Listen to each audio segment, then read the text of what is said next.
What's going on, everybody? Rob Bifo here with another Hot Toys review in the Star Wars edition, I guess you could say. Yep, because interestingly enough, it's not that I'm like I am a huge fan of Star Wars.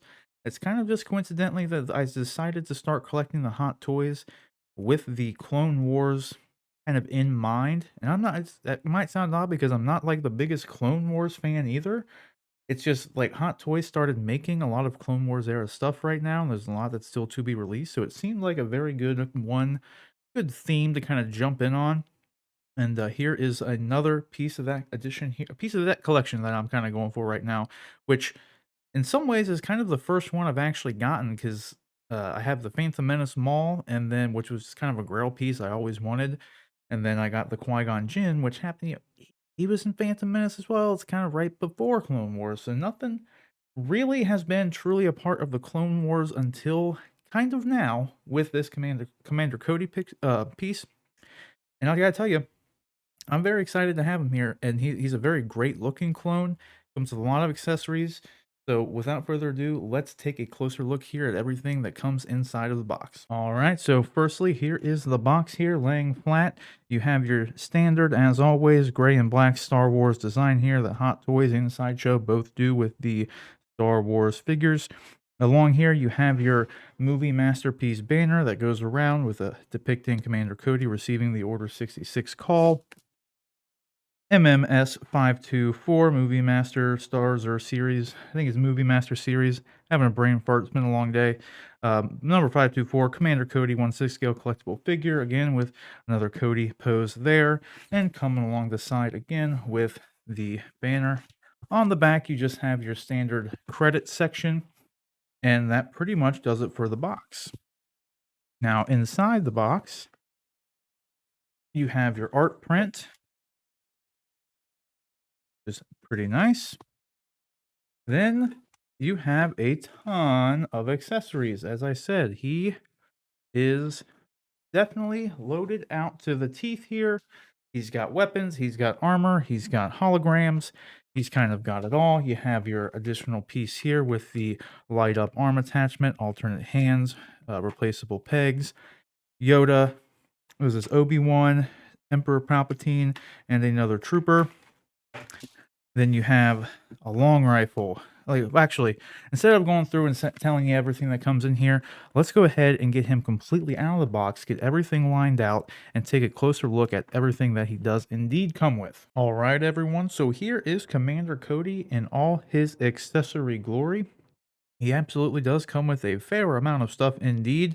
I'll get more into the sculpt and the kind of paint work and everything, the paint application, the design, the weathering, and all that of Cody in just here in a minute. But my first general impressions for like getting him out of the box entirely is he's an incredibly lightweight figure. He is not a big beefy boy at all.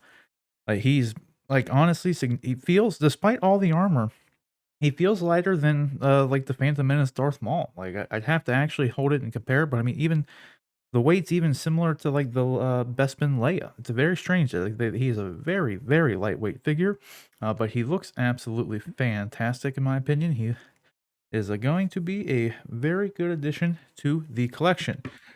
Now let's go over the base really quickly, and we'll go more into detail with the poses or flexibility and movability and all that kind of stuff here in a minute. You have your typical Star Wars metal plaque, which says Commander Cody. They went with a very nice looking actual printed sculpt design with some boot imprints actually in the base itself, and you have a couple of options with it.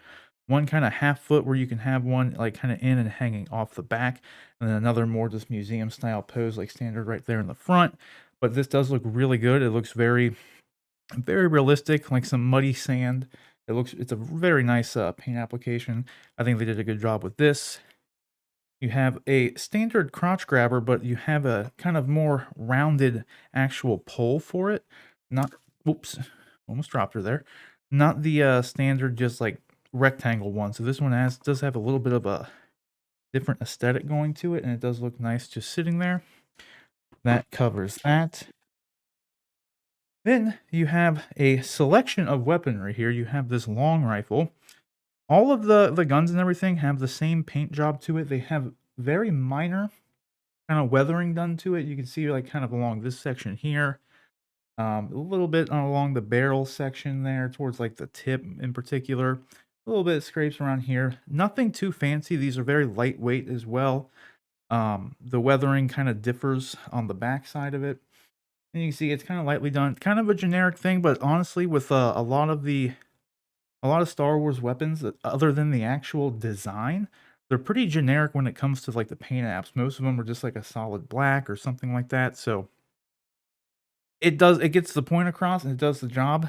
This is a very large weapon, as you can see. I mean, it goes up to his chest all the way down, like on the tip of his toes. So this is a pretty cool gun. You have this one, which has like a mount system right here. Either that or it's like a turret gunner, one of the two. Or it can mount against a wall for like recoil. Whichever purpose it serves, this is here and it is fully functional.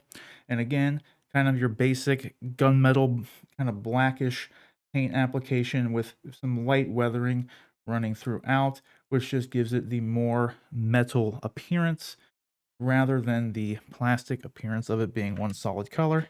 Then you have the two pistols, which are identical in sculpt, and they do not seem to be identical as far as like the weathering application goes. So, which I mean that just kind of is what it is. But they are identical in sculpt, and there they are. There's the two little pistols. If you want them to go old commando and have them dual wielding them, they're there. These are probably the most, I don't know, generic ones. They have the least amount of weathering, but they are also the smaller ones. Then let's go ahead and cover this Tamora Mortensen head sculpt, which, by golly, they did it, and Hot Toys has done it again. This is a great likeness to Tamora Mortensen. We've most recently seen the older Tamora Mortensen now reappear in The Mandalorian, reprising the role of, well, not really reprising the role of Boba Fett, but playing the role of Boba Fett for the first time, because he did play Jango Fett and obviously all of the clones. And yeah, they did a very good job with this head sculpt. Eyes have a nice glossy finish to them. You know, the hair looks good with some two-tone going through. The scar paint job looks phenomenal. Not like a DXP, so no removable eyes, just has your standard ball joint. Wish it was a magnet, but you know, is what it is. You have your 5 o'clock shadow coming in and everything. And yeah, I think they did a very phenomenal job with this head sculpt indeed. And again, like the scar is a very nice touch. It looks very well done. Love this head sculpt. Then one of the cooler features that I'm very appreciative of is this little jetpack on the back. As you can see here, has a nice weathering job, matches the paint application of the figure itself, but it attaches just with a magnet here on the back. So that is super nice, super simple, super clean. You can keep them, you know, this does have a design on it, so you can pose them with or without. I don't know really why you wouldn't pose them with it, since it just kind of clips on there and it's in the back anyway, so no one would really see it unless you have them in more of a 360 angle. So that would just kind of depend on your setup. You have some, I guess while I have them here, I'll go ahead and go over these. So you have both this piece and then this piece. Two little like kind of antenna things here. This one has a little point coming out of it. These actually attach on to his body. I believe this one goes somewhere on his head. Why I am not seeing where the insert is for it is beyond me. Oh wait, maybe because this one goes on his shoulder. That's why. Probably why I wasn't finding the head sculpt one. This one just pops into the shoulder right here. As you can see, it just has a little groove peg connector. And it just slips right in there. Supposed to anyway. There we go. I think it's in there. It does not seem to want to fit in. Maybe it just doesn't click in or anything. So I might have to mess with this a little bit more and see if it actually like kind of is supposed to click into place or anything. But it does just go right here in the shoulder. It still seems kind of movable there. I don't know. Whew, that goes right there. Jesus, that'll pop off real easy. And then this one flips into his little ear, his left ear here. There's a little hole there. And then it just pops in there. And that one does actually kind of get a secure fit. So then you're left with this look. This looks really good paint-wise. It looks like real metal. It's not, but it looks like it. Same with the antenna on this thing on the shoulder. It also looks like they did a good job on there. It's a nice chrome finish. And I like with the attachment, honestly. I think it looks good. I don't really feel like it would be in your way, obstructing anything. So you could still kind of put them in any sort of pose or anything you want with those on there. I don't really see it being a problem. The only thing is, like this one, again, it didn't seem like it really clicked into place. So it might pop out. So just be weary. You know, you might come look at it one day and it might be falling off. If you don't have it in like a detailing with a closed door, it might be on the floor somewhere. Other than that, he's got two additional left or right hands and then 3 left hands. This one's probably my favorite, just giving the old thumbs up here. But the paint app on these is very good. Again, has a nice scraped up, weathered look to it. Matches the paint job of the figure itself. There he is, giving the thumbs up here. Completely molded. And they did a good job here, giving some seams along the inside of the thumb. So it kind of gives it the look of having an actual leather glove on or something like that. So that's a very nice touch. I like when they do that. You got one here with him pointing. So just over there, I'll tell you what. So there's that one again. Very similar paint sculpt. It almost looks identical, if I'm being completely honest with you. So they may have just reused these pieces, in all honesty, but totally fine if they did. I don't see why they would put more work into kind of redoing the paint app on these different style hands when they're, you know, kind of the same hand. They do look very, so this one does look a little bit different. They don't look completely identical, but they do have very, very similar markings. So you have a trigger finger on this hand. That would be your third and final secondary hand attachment. The hands that he comes with are both 2 open palmed hands. Then with the right hand, you additionally have 1 trigger finger on this hand. So obviously, so you can do the dual wielding pistol look. Or additionally, you can have the, you know, the rifle either in the right hand or the left hand. And then you have a 2-finger point or a 2-finger salute here for the second right hand. Again, the sculpts are all fine. They all have the kind of seams going through, making it look like it's an actual like leather glove or something. So I do like the addition of that. Last but not least here, you have some alternate pegs as I knock Tamora's head over. And then you have the hologram arm. So with this, you actually just pop this side off. So this will clip into place. This was relatively difficult to get off. I actually had to pry it open a little bit and then put like a paint can opener in there to pry the bottom section, like actually get it to detach there. But it did come off. You put your batteries in, and then the on and off switch is also underneath this. And these are my only kind of complaints with, I love that they have these like LED functions for like this and then like the Jedi lightsabers or Sith lightsabers. I like the inclusion of it. I like that they add them. But they're super, for the 6 scale figures anyway, they are a little impractical as far as like actually using them, because you have to, I mean, if I had him posed, I'd have to get him out of the case, pry the arm open, so he would lose the pose that you have him in while you're doing it, just to turn it on and be like, look, see, it lights up.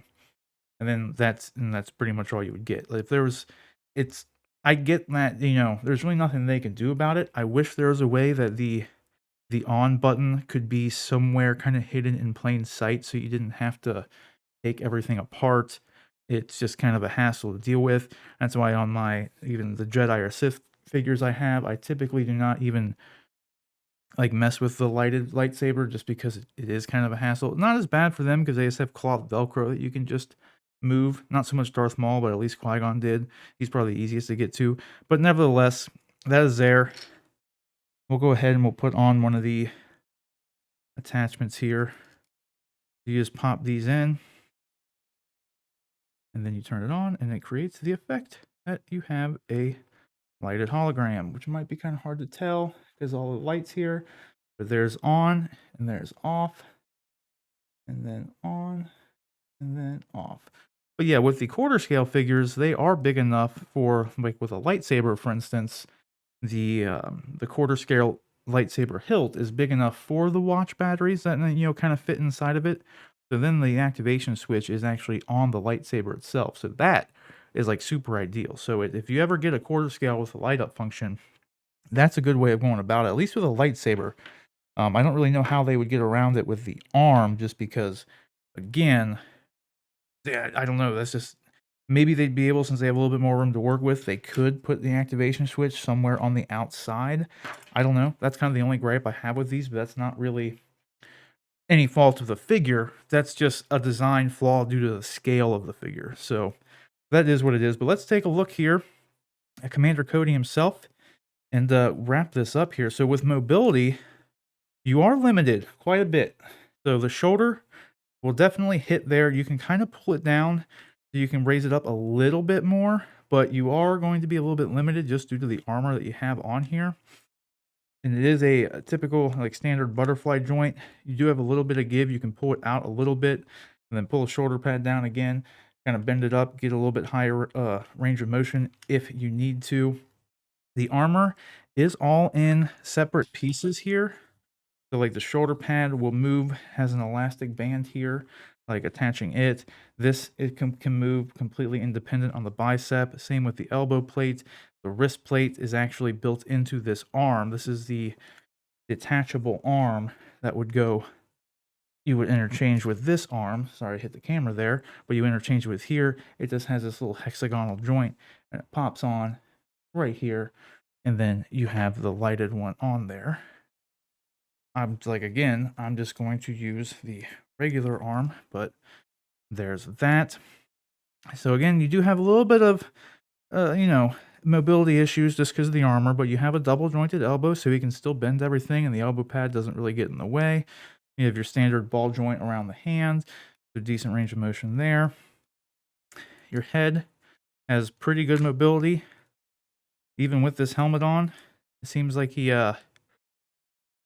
definitely get some motion out of this because it's hollow on the inside. So you kind of ratchets up a bit and you get some really good range of motion for the head, in all honesty, even given the armor. So that's really cool. With the legs, you are padded here, so the armor sits down pretty low, so you're not super restricted, but you do have this kind of armor plated diaper around them. So that does kind of restrict the movement of the thigh joint a little bit. And again, with the padding there, you only can really go to about right there. I don't really know how far you would need to go with it other than that. You have a double jointed knee. You can go out a little bit. Armor will get in the way if you try to go up, but you can, again, they're all completely separate pieces from the fabric suit that's underneath. So you can kind of turn it a little bit, then raise up so you can get some more forward-facing knee bends out of it. Then with the ankle, no separate joint on the foot, but you do have a ball joint down here, so you get some decent range of motion out of it. And that's pretty much it with mobility and everything. So again, with the sculpt itself, I think it's a really good job. I think they really nailed the whole look and feel of the, battle damage. It's definitely a worn. It's got some nice weathering. I really like it. It's a very good mix of like a very clean weather job, if that makes sense. Like, it's not something that looks dirty. It's just something that looks like it has some battle wounds to it, but it's still like armor that's like really taken care of. I get that kind of feeling for it, as opposed to it being like Boba Fett in The Mandalorian, where it's like rusted kind of battle damage. Like, it's old, it's seen some shit. I don't really get that from this. This is very clean armor that has seen some shit. You know what I mean? That's at least how I see it, but I really love it. I think it's a great figure. I think it's going to make a fine addition. You have the belt and everything has a really good job. Like, they look real, like these more bronze copper looking pieces. They did a good job of making those look like metal. This little tube here on the end has that same kind of copper look to it. Looks very nice. I am a big fan of this figure. Now all I need to do to kind of pair him off is get the Commander Rex that's coming out soon, and I'll have a good little set of clone troopers here. So with all that down, let's go ahead and get him into some poses and just kind of go over my final thoughts on the Commander Cody Hot Toys figure. All right, so to wrap this up, guys, I got him in some poses. So as he's going through and spinning around on the table, I'm going to give my kind of final thoughts on the figure. So let's take a look at Commander Cody himself here. And he looks great, just standing there straight up and down, no issues.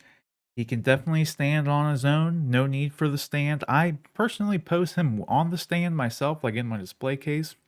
I have him just you'll kinda see in a pose I have him there holding his helmet with the really great likeness to Tamora Mortensen. I have that head sculpt on him, holding this helmet head sculpt as, he's, like, holding the helmet to the side kinda thing. And, but you can get him in some very good dynamic poses. And, just due to the fact, like I said, he's a pretty big fella, like, he's a big boy, big beefy looking dude, but he is an incredibly light figure.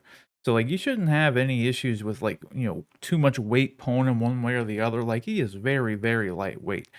And you even saw he just, like, kinda jerked on the for some reason, my turntable, every once in a while, it just, like there's, like, a big bump that happens, and it just, like, launches.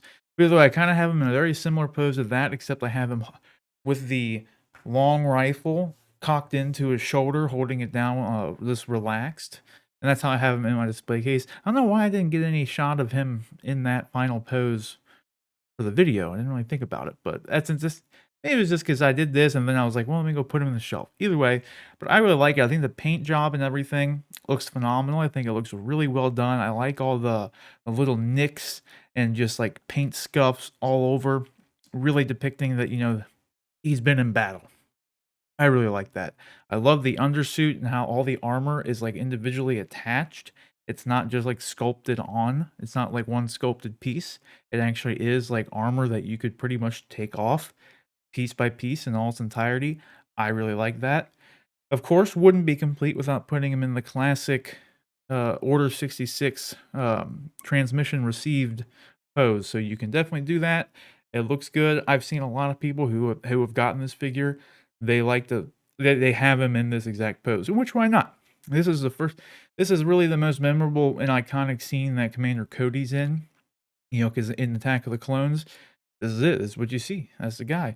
Here is how it just looks with all the lights off. I think I dim it down a little bit more even too, just to see that it's really not the most crazy and impressive effect light up wise. So kind of like I feel the same way about this light up effect that I do with the lightsabers. In all honesty, in that it's not a necessary feature, and it's kind of in some ways even more of a hassle to even set up and use than it's even really worth. But I like that Hot Toys goes the extra mile and includes it. So, because it's definitely not needed. You gotta take the arm, you gotta switch the arms, you got popping off the plastic on there to even get to the on-off switch on this guy is not, like, the easiest and most fun thing to do in the world. Like, it's kind of annoying. And the first time I did it, it snapped off and shot across the room. Didn't break, it's just it was on there that hard that when I was just pulling on it just to try to get separated, it just launched over. So, it's a bit more cumbersome than I would like it to be. I think I said this on the Darth Maul video, maybe the Qui-Gon video. I really hope that someday they find a better way of turning these light up effects on and off. Like, I don't know what that could be, because like with the quarter scale figures, the little watch batteries that power lightsabers, for instance, they can actually fit in the lightsaber hilt for quarter scale figures. So that's cool. But I mean, you can't really do anything about that with like the 6 scale figures or like the arm thing, because unless they had I understand it'd be complicated because you'd have to like wire it an activation button to be somewhere like else on the body and blend it in. It'd make the figure a lot more expensive to have, even in the end, if it was easy to do. Like, it's a light up effect that you really probably won't be using very often to begin with, right? It's cool that it's there, but it's not the most game-changing thing. I wouldn't say that you have to buy it because of that light up feature. I don't think anybody says that. But in the end, I really love the figure otherwise. The only other kind of complaint I have is like I went over during like the accessory piece. He had those two little attachments, one that went in his shoulder, and then one that went on the like left side of his helmet. You can see it right there when he just spun around. There, the little metal one in the top left on his left ear. It had a little metal spike on it. It's like it went up and then kind of curved in or angled in. That thing already broke on mine. Like, and I didn't even do anything. I think it fell over once while I was posing it, and somehow it like the sheer force of just falling over, it snapped it off. Like, so it was kind of annoying. I don't know why I mean, I don't know how else you could really gotten around it, but yeah, that kinda sucks. It's completely unnoticeable, and you would never know that it's there or not. It's not even something that you would pay attention to, but I don't know, it was just a very, very, very, very thin piece of plastic that I wish they would've made just a little bit more durable, maybe made it metal instead. Like, I don't know how else you could have gotten around it, but kinda disappointed that, like, it literally before I even got them posed in the shelf, that mine kinda broke because of that. But otherwise, that pretty much does it. Like, again, the armor's great, the paint job's great, the undersuit is great as well. He stands on his own, all good. I would definitely recommend, like, if you don't have a lot of clone troopers or if you don't have a lot of stormtroopers or whatever, or if you do, like, I think either way, like, he's a good addition to the overall Star Wars collection. I don't know if he's, like, should be the number 1 on your list, but he comes with a ton of different things. He comes with, like, a ton of different weapons, ton of different hands. Like, he looks great on the shelf. The head sculpt, the Tamora Mortensen head sculpt is phenomenal. Like, it's just it's a really good head sculpt. Like, Hot Toys definitely knocked out of the park with that. So, yeah, I would definitely say in the end, get this figure if you're a fan of, clones, Clone Wars, Star Wars in general. It would make a great addition. And, they got Captain Rex coming out later too, so, like, their Hot Toys themselves are expanding on the Clone Wars stuff pretty intensively right now. That's why I decided to well, that's why I kinda said off the top, I decided to start getting into the Hot Toys and focusing on the Clone Wars era in general, just because it seems like they're, like, focusing on that right now. They had, like, Anakin's coming out. They got Ahsoka, Maul, Rex, Cody. They got, like, a battle droid coming soon. They have Kit Fisto's on the way. Like, they have a ton of different Clone Wars era stuff coming. And then if you guys are interested, I know Sideshow, not Hot Toys, but Sideshow themselves did a run of 6 scale figures of the some of the other clones, like Wolf, and I can't remember the other one's name, but they have actual just ones of those, the ones that Hot Toys has not announced that they're making yet. So if you have some of those old Sideshow Star Wars, Clone Wars or era figures, and Commander Cody fits along great with them. He fits in there real good, expands your collection a little bit more. So again, guys, that'll kind of wrap it up though for everything, all my thoughts on Commander Cody. Don't forget that every Monday our show Honest and Uneducated drops. You can submit topics and questions by emailing us at honestanduneducated@gmail.com. That's honestanduneducated@gmail.com. But yeah, if you haven't seen it, go check out the playlist there of it all. We does talk about movies, movie news, video games, comic books, just kind of give our thoughts on all that. It's a fun time. Every Friday we do a live stream. We want to do it more, but we're at least sticking to every Friday, assuming nothing comes up. I had to miss this week's I had actual work stuff I had to do all day Friday, but every Friday come hang out with us while we stream and we talk Hot Toys. We pretty much for the first hour or 2 that we have been doing it, especially now with, like, when Mandalorian was on and now WandaVision's going on, we spend, like, the first, like, hour or 2 just kinda hanging out, talking about whatever happened this week on, that show, and then we just look at, like, Hot Toys, and we just kinda hang out. That's really what we do. But come Friday, normally around 8:30, 9 p.m., we're just doing some stuff there, and, that's pretty much it. I think the one other thing too, I have a massive, like I'm not kidding. I have a very large collection of like not like super old, but like old 6-inch like DC and Marvel and Star Wars figures like that and a bunch of Dragon Ball statues and things like that that I was actually looking to sell. But instead of just like getting rid of them all, because I had them all packed up and I was gonna like either put them on eBay or go take them to like a a vintage toy store or whatever to see if someone wanted to buy any of them. But I think what I might do is give you all a huge not give you a huge, but show you all the huge collection of figures that I have. Like, it's a whole car full of them, and they're, like, some are new in box, some are loose, many of them are loose. But let me know what you think about that. I'm not even kidding, there's a ton of them, so I'd like to kinda I just was thinking about it, I was like, "Maybe I should kinda share these with everybody before I potentially, like, don't have them again." You know what I mean? Because if I end up getting rid of all of them, Yeah, there's just a lot of stuff that I could have reviewed or talked about or something, so I figure I should at least set everything up, have y'all see it, because I think a lot of it's, like, really cool stuff, and a lot of it's, like, older. I mean, like, old, not like vintage Kenner Star Wars kinda toys, but, like, you know, the OG Marvel Legends Avengers, like, when Avengers 1 came out and when Iron Man 1 came out, I have, like, the Iron Man figure, the 6-inch Hasbro one, like, from, like the Iron Man 1 movie, then the DC Universe, the old DC Universe figures, like, far before McFarlane got the license and stuff, when Mattel was still doing them, on their own, and, like, it's a ton of those, and they had, like, the New 52 lineup, but I just have a ton of these things. Let me know if you wanna see them, 'cause I'll probably just post a little tour video share thing. I've been wanting to do once I get my, actual in-the-house collection, like, room area finished up. IKEA has been out of stock on all the stuff I need for, like, I don't know, it's been, like, I think it's been, like, 3 or 4 months. I haven't been able to go up there. Everything I need has been out of stock there, like Detolfs and everything.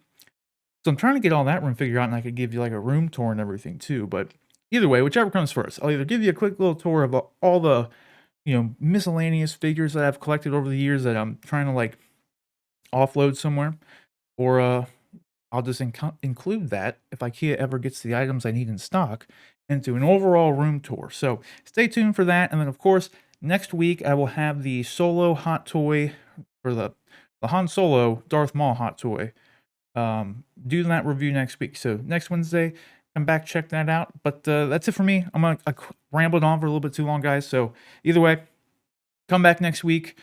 Come hang out with us on Friday when we stream, and check out the Honestly Uneducated every Monday. And until next time, take care.